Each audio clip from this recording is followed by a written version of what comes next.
एक महत्त्वाची बातमी केंद्रात राज्यमंत्री दर्जाच्या पदाचं आमिष दाखवून फसवणूक करण्यात आलेली आहे आणि या टोळीला आता अटक करण्यात आली आहे। भाजप जिल्हा समन्वयक नितीन भुतडा यांनी आता 50,000 रुपयांची फसवणूक केली असल्याचं कळत आहे। नितीन भुतडा यांनी फसवणूक करणाऱ्यांची रेकॉर्डिंग केली। दरम्यान या सगळ्याचं सीसीटीव्ही फुटेज आता समोर आलेलं आहे। आरोपींनी 42 महामंडळांची बनावट यादी आणि कागदपत्र दाखवून केंद्रीय राज्यमंत्री दर्जाच्या पदाचं आमिष सुद्धा दाखवलं।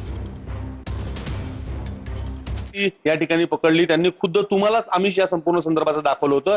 किती रुपयाची मागणी केली होती आणि नेमका काय घटना प्रकार होता?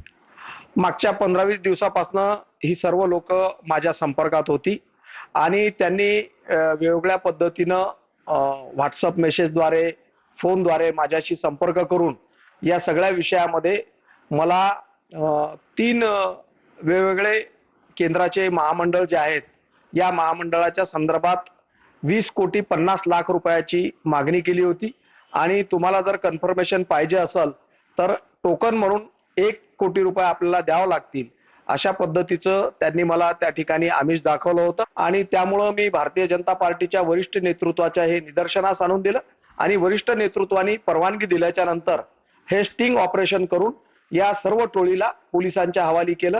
केवळ हे 3च लोक नाही तर यामध्ये अजूनही अनेक लोक आहेत। मला विश्वास आहे की पोलीस योग्य पद्धतीनं तपास करून या टोळीच्या शेवटच्या व्यक्तीपर्यंत जाऊन सर्वांना गजाआड करतील। विवेक गावंडे, TV9 मराठी, यवतमाळ।